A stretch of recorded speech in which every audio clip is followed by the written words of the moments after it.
സുഹൃത്തുക്കളെ, ഞാനിപ്പോൾ ഇൻസ്റ്റഗ്രാമിൽ കണ്ടൊരു വീഡിയോ ആണ്. അത് പിന്നീട് അതിൻ്റെ ആ ഒരു വിവാദ പരാമർശമായതിൻ്റെ പേരിൽ അത് പിൻവലിച്ചു എന്നാണ് അറിയാൻ സാധിച്ചത്. ഞാൻ പലപ്പോഴും വീഡിയോ ചെയ്യുമ്പോഴും തൃശ്ശൂരിലെ ജനങ്ങൾക്ക് അബദ്ധം പറ്റിയല്ലേ, തൃശ്ശൂരുകാർ ജയിപ്പിച്ച് വിട്ടത് ഒരു ജാതി വെറിയുള്ള ഉന്നതകുല അടിമയാണെന്ന് ഞാൻ പലപ്പോഴും പറയുമ്പോഴും എൻ്റെ കമൻറ്റ് ബോക്സ് നിറയെ എന്നെ ചീത്ത വിളിച്ചുകൊണ്ടും അല്ലെങ്കിൽ അതിനെ അംഗീകരിച്ചുകൊണ്ടും ഒക്കെയുള്ള ആളുകളുണ്ട്.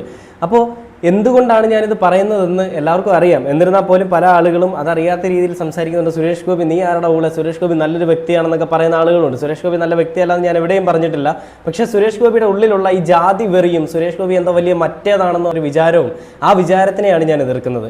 സുരേഷ് ഗോപി ഉന്നത കുല ജാതി അടിമയാണ് അല്ലെങ്കിൽ ഉന്നത കുല അടിമയാണെന്ന് പറയുമ്പോൾ അത് എത്രത്തോളം സത്യമാണെന്നുള്ളത് വിളിച്ചു കാണിക്കുന്ന ഒരു വീഡിയോ ആണ് ഞാനിവിടെ പ്ലേ ചെയ്യുമ്പോൾ. നിങ്ങൾ അതൊന്ന് ആദ്യം കണ്ടു നോക്കുക.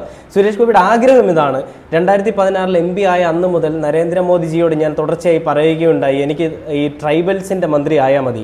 അവരുടെ ഉന്നമനത്തിനായിട്ട് ഉന്നത കുല ജാതിയിലുള്ള ഒരാൾ അവർക്ക് വേണ്ടി നിൽക്കുന്നതാണ് അവർക്ക് നല്ലത്, എങ്കിലേ അവർക്ക് ഗ്രോത്ത് ഉണ്ടാവുകയുള്ളൂ എന്നൊക്കെയാണ് ഈ സുരേഷ് ഗോപി പറയുന്നത്. ഇവൻ ഏതാണ് ഇവൻ? എന്റെ ആഗ്രഹമാണ്, എന്റെ സ്വപ്നമാണ് ഒരു ഉന്നത കുലജാതൻ അവരുടെ ഉന്നമനത്തിന് വേണ്ടി ട്രൈബൽ മന്ത്രിയാവണം.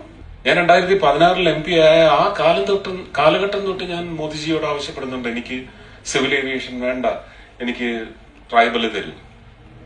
അപ്പൊ നമ്മുടെ ഒരു നാട്ടിലെ മറ്റൊരു ശാപമാണിത്. ഒരു ട്രൈബൽ ക്യാബിനറ്റ് മന്ത്രി ഒരിക്കലും ട്രൈബൽ അല്ലാത്തയാളാവുകയില്ല.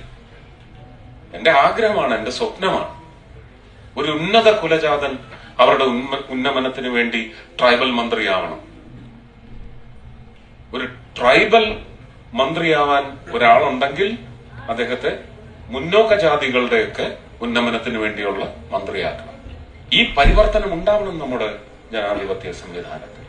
ജാതിവശാൽ അങ്ങനെ നമ്മൾ ബ്രാക്കറ്റൈസ് ചെയ്തിട്ടുള്ള ഉന്നത കുലജാതർ, ഒരു ബ്രാഹ്മണനോ ഒരു നായിഡുവോ, അവർ നോക്കട്ടെ ഗോത്രവർഗത്തിന്റെ കാര്യങ്ങൾ.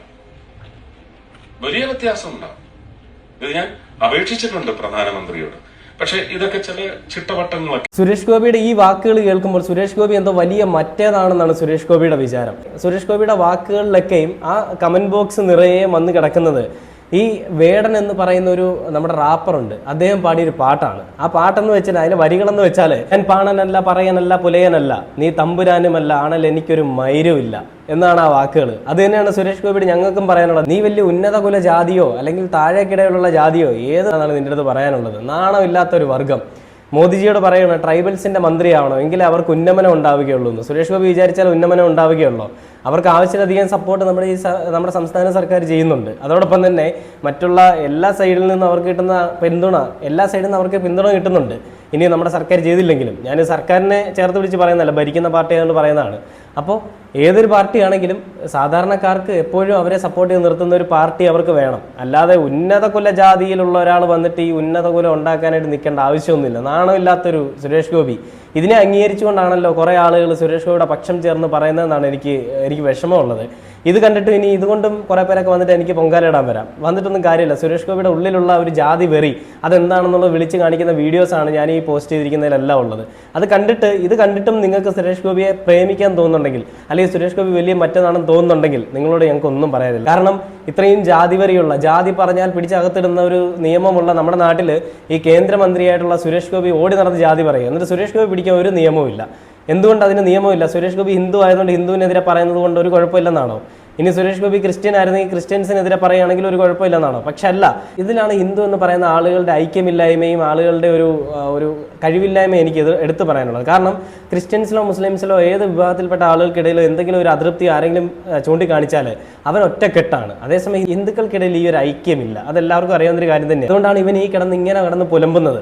അപ്പോൾ എന്തായാലും സുരേഷ് ഗോപിക്കുള്ള മറുപടി പിന്നീട് കിട്ടി. അതുകൊണ്ട് സുരേഷ് ഗോപി പ്രസ്താവന പിൻവലിച്ചു. എന്നാലും സുരേഷ് ഗോപിയുടെ ഉള്ളിലുള്ള ഈ ഒരു ജാതിവെറി കേരളത്തിലെ എല്ലാ ജനങ്ങളും കാണേണ്ടതല്ല. അതുകൊണ്ടാണ് ഞാൻ ഈ ഒരു വീഡിയോ പോസ്റ്റ് ചെയ്യുന്നത്. ഇത് കണ്ടിട്ട് പൊങ്കാലയിടാൻ ആഗ്രഹമുള്ള ആളുകൾ പൊങ്കാലയിടുക. അതിനുള്ള കമൻറ്റുകളെല്ലാം ഞാൻ റിപ്ലൈ തരുന്നതായിരിക്കും. അപ്പോൾ ഓക്കെ, ബൈ.